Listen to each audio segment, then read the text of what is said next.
Bueno, pues como las baterías no me estaban siguiendo el ritmo, no me estaban dando comba, me he dicho, bueno, las dejo cargando y me voy a comer algo. Y he encontrado de casualidad en televisión, mientras comía, espero que no se vea qué porque me he lavado los dientes, un documental, bueno, el típico documental de Sir David Attenborough, en el que trataban de las mantis, precisamente de la reproducción de las mantis, como esta mantis religiosa de 1934 de Roger Caillois. Y después del documental han hecho una especie de making of de cómo se hizo, y era muchísimo más siniestro todavía que lo que representaba el documental, porque parecían una especie de pornógrafos de insectos que además no sabían muy bien qué es lo que estaban grabando, porque han juntado a la mantis hembra con la mantis macho, que tenía tendencia a volar, pero bueno, al final también tiene sus necesidades, y se han quejado mucho de que la mantis ha hecho lo que estaba haciendo yo, que era comer algo, y en lugar de pensar en la reproducción siquiera, ha empezado a comérselo, ha empezado a comerle la cabeza. Y todos lamentaban, vaya hombre, por Dios, tendremos que traer otro ejemplar, nos ha arruinado la toma. Y de repente uno de estos pornógrafos insectiles dice, mirad, si está... Y sí, efectivamente, estaba ahí a lo suyo, porque la parte abdominal funciona con un sistema distinto al de la cabeza que estaba siendo devorada, y efectivamente hubo reproducción, hubo coyunda, hubo unión con gran alborozo y regocijo de todos. En la parte del documental, no en la parte de cómo se hizo, Sir David Attenborough estaba comentando muy satisfecho que, bueno, la especie, una de las frases típicas, la especie se abre paso, etcétera, y que evolutivamente es un triunfo. El macho está siendo devorado por la cabeza, pero sus órganos genitales siguen ahí a lo suyo, y está consiguiendo transmitir su semillita, su simiente, y eso es un triunfo evolutivo. De modo que la idea viene a ser una criatura que está siendo devorada por la cabeza entre espasmos horribles, y le preguntan, ¿cómo estás? Evolutivamente bien. Es eso, la especie gana.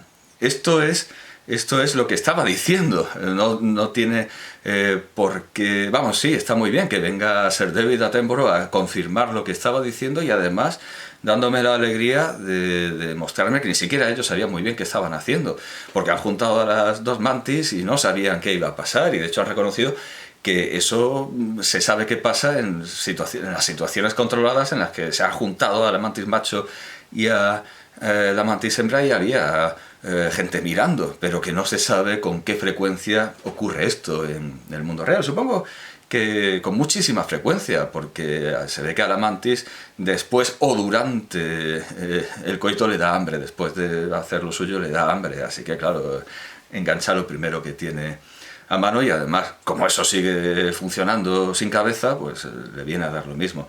Claro, evidentemente, funcionar sin cabeza gana la especie, pero pierde el individuo, que se queda sin cabeza, pero bueno, evolutivamente está bien. Bueno, todo esto nos lleva a una preocupación evidente de estos años, de los años 30, que son los totalitarismos, precisamente la investigación de Caillois primero sobre la mantis, esa especie que gana cuando pierde el individuo, y después sobre el mimetismo, encajan perfectamente con el totalitarismo, el hombre masa, etcétera. Sigue diciendo, claro, después de haber visto este ejemplar de pornografía erotanática con insectos, mi presentación, es decir, aquí un señor con libros al fondo contando un artículo de Wikipedia, pues, pierde mucho. Todo el mundo se habrá ido quizá a ver el documental de Sir David Attenborough, a ver cómo le comen la cabeza a una mantis que sigue copulando. Pero bueno, es lo que hay. Otros lo hacen bastante peor, eso es un consuelo. Otros de los que puedan hablar de Caillois o de Breton, naturalmente. El tema de las mantis que comen cabezas mientras copulan pues, es un tema ya hecho, es decir, eso como diría McLuhan, es un medio caliente, está todo hecho. El comentarista solo tiene que aderezar un poco. Es un regalo de tema. Caillois a lo mejor es más frío y requiere más cocinado. Bueno, pues pido disculpas por no ser tan interesante como la pornografía de insectos.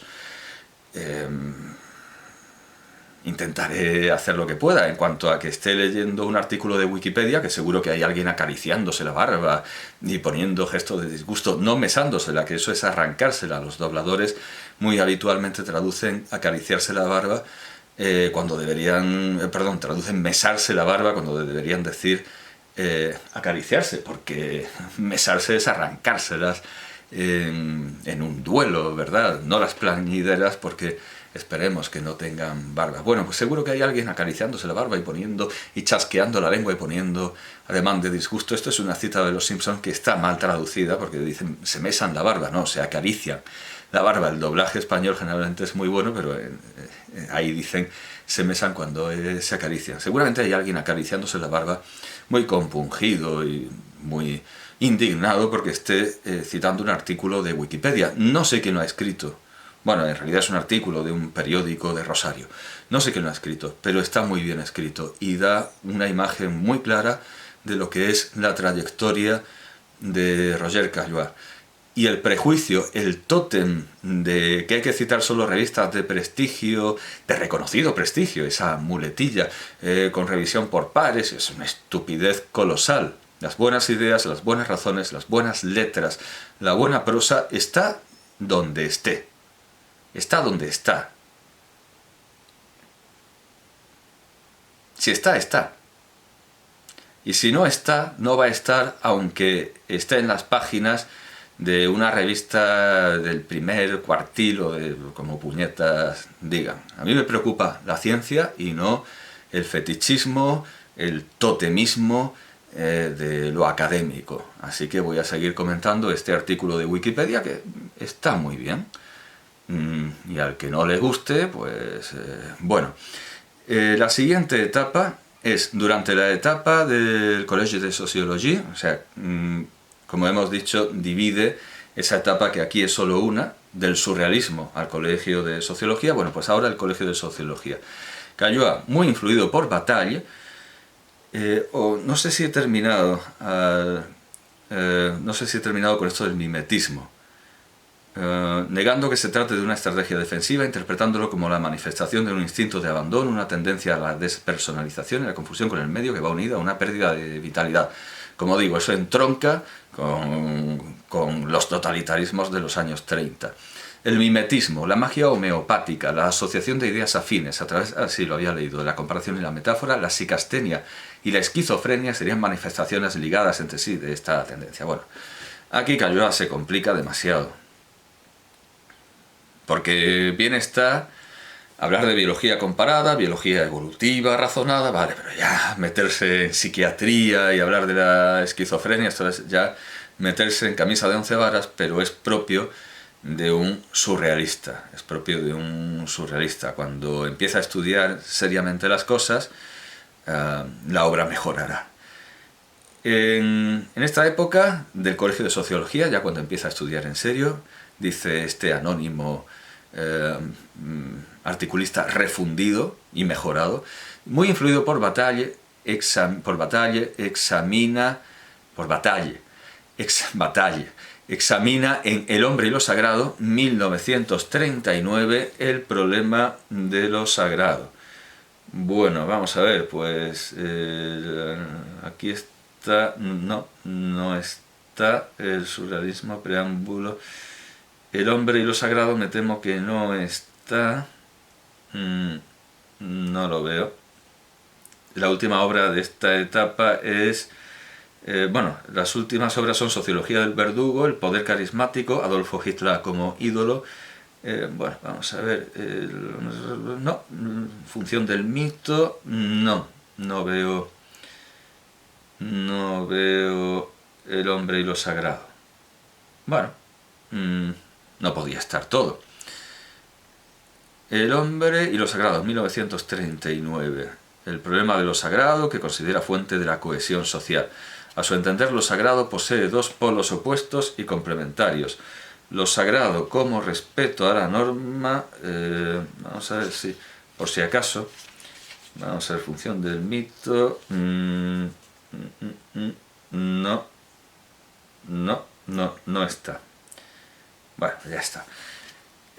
Lo sagrado posee dos polos opuestos y complementarios. Lo sagrado como respeto de la norma, que rige durante la mayor parte del tiempo, y lo sagrado como transgresión, privativo del carnaval y de otros periodos festivos, pero también de la guerra, que puede considerarse una fiesta negra. El descrédito moderno de lo sagrado ha originado el desorden social, caldo de cultivo del totalitarismo. La reflexión sobre el totalitarismo está implícita o explícita por fuerza. Más implícita en esos ensayos científicos de biología, psiquiatría, que abarcan demasiado. Dado que resulta imposible devolver a la sociedad en su conjunto esta dimensión perdida, Caillois y Bataille, claro, es que esto es como una obra conjunta, propone la constitución de comunidades restringidas de intelectuales que tomen como modelo las sociedades secretas. Sin embargo, Caillois nunca llega a entrar en acéfale, o sea, una sociedad acéfala, sin cabeza, la sociedad secreta creada por Bataille para hacer realidad esta propuesta. Bueno, quizá esto no está porque, claro, es algo secreto. Y además es más bien una idea de Bataille. Una sociedad secreta. Bueno, pues muy fantasioso, muy fantasioso.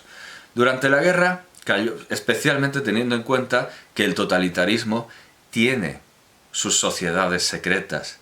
El totalitarismo de los 30 tiene sus sociedades secretas, tanto en Japón como, por supuesto, en Alemania. Y de hecho, la simbología nazi viene de las sociedades secretas, de la sociedad Thule, y dentro del nazismo está la Ahnenerbe, que busca tesoros místicos, y las SS se pueden entender como una sociedad secreta, con sus ritos secretos, aunque vayan uniformados por la calle, pero en realidad es la propuesta de Bataille, es una sociedad secreta de intelectuales. O sea que es una mala idea. Bueno, la siguiente etapa aquí ya es cronológica. Es la etapa de la guerra. Dice, durante la guerra, Caillois toma parte... Porque si la reflexión sobre el totalitarismo está de forma larvada, está bien porque son insectos, en el estudio de la mantis, etc., está explícita en el estudio de lo sagrado, al final el totalitarismo acaba irrumpiendo en la obra de Caillois, más que nada porque si se queda mucho no hay intelectual que escriba la obra, porque se lo carga el totalitarismo. Entonces el totalitarismo nuclea, vertebra una de las etapas del pensamiento de Caillois, porque entra por la fuerza. Durante la guerra, dice el articulista, Caillois toma partido por la civilización frente a la barbarie nazi, oponiendo el ideal de Atenas, que subordina las virtudes militares a las civiles, al de Esparta, en el que los valores militares se construyen en un fin por sí mismos. Aquí está claro que Caillois ya es un sabio, ya es un erudito, que ve en el pasado la raíz de lo presente. Sabe que no hay nada nuevo, que los nazis son espartanos, si se quiere. Por más que su admirado Borges dirá cuando esté reseñando una historia de la filosofía china que compara al primer emperador Qin Shi Huangdi con Hitler, tiene ese rasgo de humor inglés, es una frase muy inglesa, diciendo, concedamos al pasado el valioso don de no contener a un Adolf Hitler. Pero en realidad es que el germen de Adolf Hitler está en el pasado, todo está en el pasado.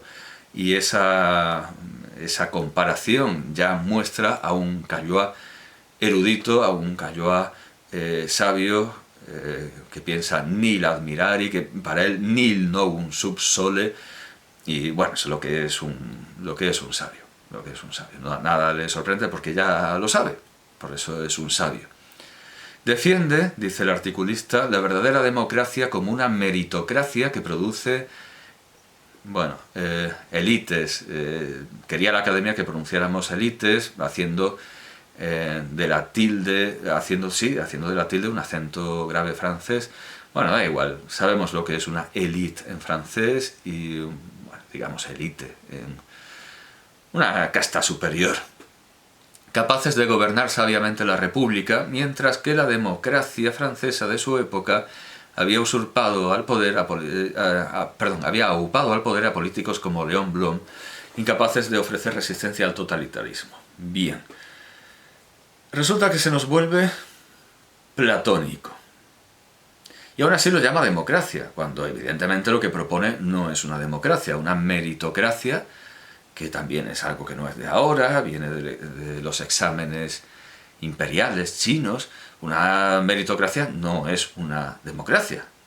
Evidentemente, en absoluto, lo que está proponiendo es un ideal platónico que en el fondo es totalitario. Pero bueno, en esta etapa todavía se está haciendo. Fin de la guerra. Otra etapa considera esta refundición. En los primeros años de la posguerra, Caillois defiende el clasicismo. Bueno, también Stravinsky se pone clasicista. Es cierto que por sus patronos, sus mecenas, se lo piden. Pero, bueno, es otro ejemplo, ¿verdad?, de artista de vanguardia que deriva en el clasicismo. Una concepción del arte en que éste expresa el equilibrio perfecto y paradójico entre la búsqueda individual del artista, que le lleva a aislarse de su entorno social, desinteresándose del éxito, y las necesidades profundas de la sociedad, que antes o después acepta y celebra la obra de arte genuina, reconociéndose en ella. Vale, más que clásico diría, claro, lo canónico, la aspiración a lo canónico. Esto no estoy seguro de que sea otra etapa, esto es simplemente lo del clasicismo es una apuntación. Ahora sí que hay una verdadera etapa nueva. En los años 50, Caillois contribuye al desarrollo de los estudios sobre los juegos con su obra Los juegos y los hombres, 1958. Que me parece que tampoco está. Y es una obra tan importante como para que se haga mención a ella de alguna manera, porque esto tiene un triple significado, en la portada. Voy a mirar por si acaso, pero me temo que los estudios sobre los juegos, vamos a ver, no está. Vamos a ver, la mantis religiosa, intervención surrealista, el surrealismo como universo de signos, función del mito. Vaya, parece que hay más obras de las que aparecen en la contraportada. Programa para un colegio de sociología, El viento de invierno, el rito de transgresión, teoría de la fiesta, el espíritu de las sectas. Aquí sí que se trata la idea de las sociedades secretas, sociología del verdugo, el poder carismático, Hitler como ídolo. Bueno, entonces, la segunda parte es la poesía, que son solo 3 obras: Las imposturas de la poesía, arte poética o confesión negativa, y El enigma y la imagen. Luego vienen todos los cuentos y las ficciones, desde Patagonia hasta el récit du Deloyer. Luego Ciencias diagonales, Medusa. Sí, una sección de ciencias diagonales, que aquí, ciencias diagonales. Lo he leído y no me he dado cuenta de que es un título bastante raro, Ciencias diagonales, pero vamos, está explicado en la propia contraportada, que es como poner en los escaques sus intereses y ver que tienen relaciones oblicuas entre ellas. Ciencias diagonales, vamos a ver, Ciencias diagonales. Bueno, al final tampoco es tan completo este volumen, pero yo creo que es el más completo que existe. Puede que existan las obras completas en Gallimard, seguramente quedan muy por encima de mis posibilidades económicas, pero bueno. Después imágenes. No, perdón. En ciencias diagonales están Medusa y compañía. No. Vale. Después el damero y que resulta que Case d'un échiquier se prolonga en ciencias diagonales y en imaginario, sueño, el imaginario, el sueño y lo fantástico. Incertidumbre que viene de los sueños, imágenes, las oblicuas, coherencias aventuradas, el pulpo, y luego las piedras, o sea que los juegos definitivamente no, los juegos no están. El estudio específico de los juegos y los hombres en 1958, eso no está. Bueno, pero aquí nos lo resumen bastante bien. Los divide en 4 categorías según el elemento que predomine en ellos, dicen los mismos. Pero bueno, la competencia, agón, el azar, alea, el simulacro, mimicry o el vértigo, y links. No sé dónde tiene el acento en griego.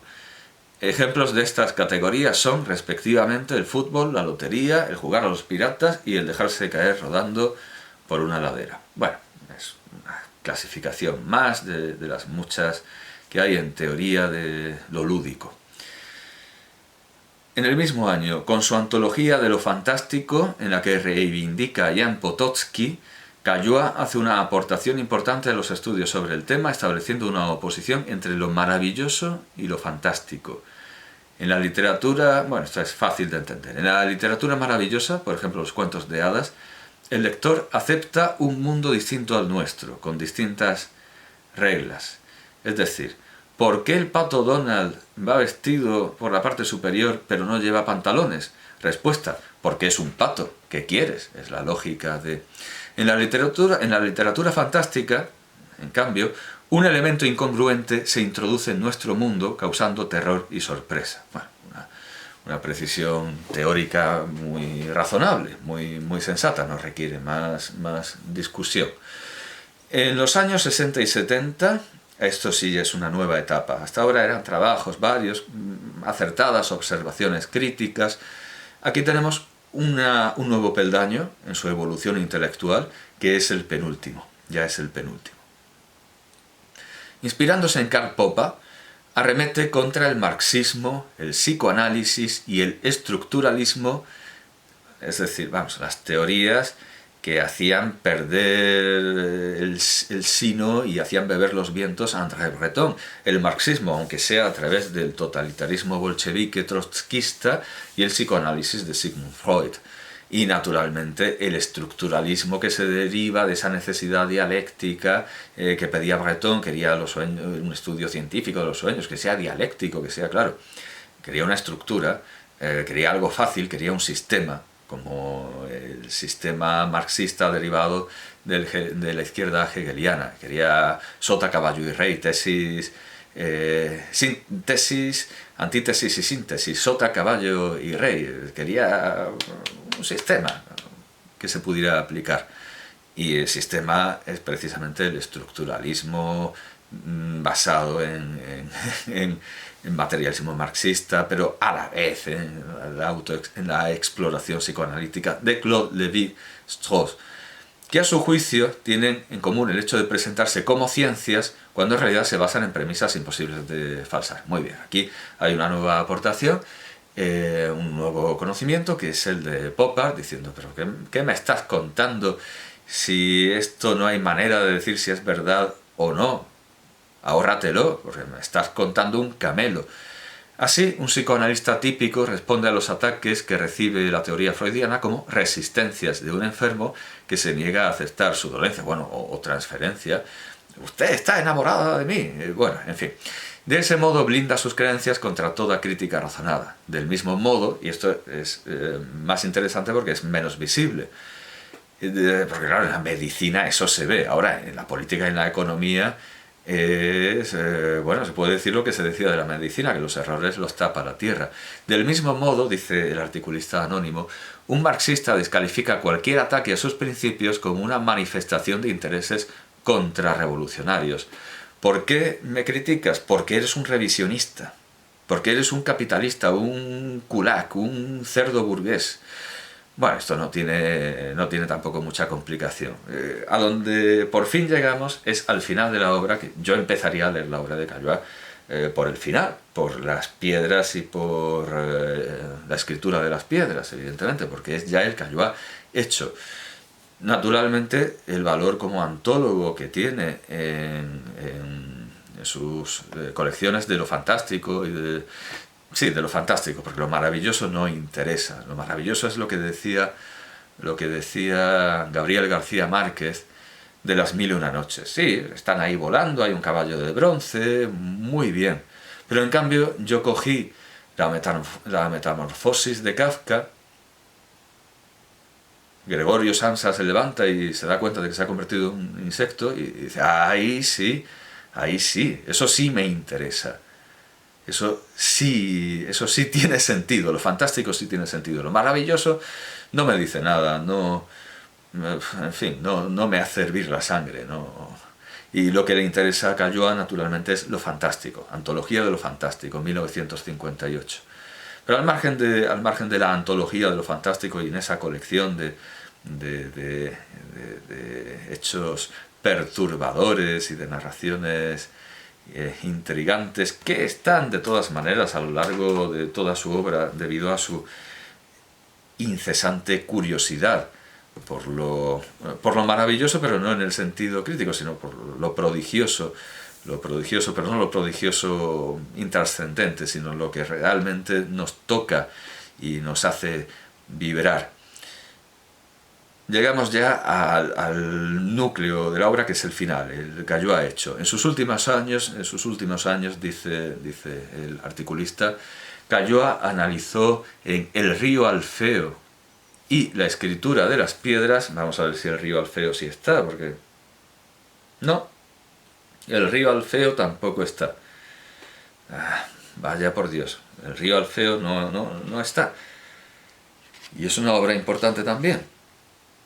Vamos, yo con que esté en las piedras ya me conformo, pero el río Alfeo creo que no está. Bueno, pero bueno, en el río Alfeo y en la escritura de las piedras dice el autor de esto o autora que verdaderamente sabe. Se ha leído la obra de Caillois y la ha entendido. La relación que parece existir entre las formas complejas del mundo mineral y las figuras del imaginario humano.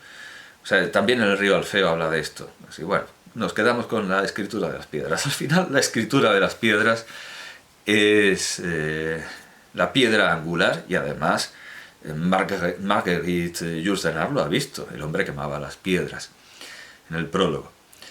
Retoma así una de las preocupaciones de Baudelaire y el surrealismo.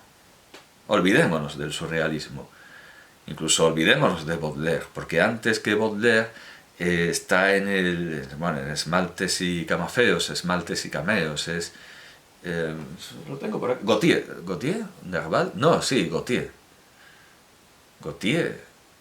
creo que sí, sí, de hecho hasta el punto de que, no, pero, sí, Gautier, de hecho compré la obra completa de presentaremos a Gautier, aquí tengo a Gautier como novelista, no como viajero, que también y es bastante denso, son más de 1000 páginas. Gautier es el que habla de esas correspondencias antes que Baudelaire, y bueno, es como todo una prolongación del romanticismo. Olvidémonos del surrealismo, es el simbolismo que habla de correspondencias, pero que entronca con el romanticismo y esa identificación de naturaleza y sentimiento que está en Friedrich, en Caspar David Friedrich. El caminante ante el abismo está en esa idea del abismo, de la tempestad que se corresponde con la agitación del alma. En realidad todo es romanticismo. No es que estemos volviendo al surrealismo o al romanticismo, es que estamos entendiendo bien dónde estamos, el mundo estético en el que estamos, y que además se corresponde con la tradición milenaria ya de las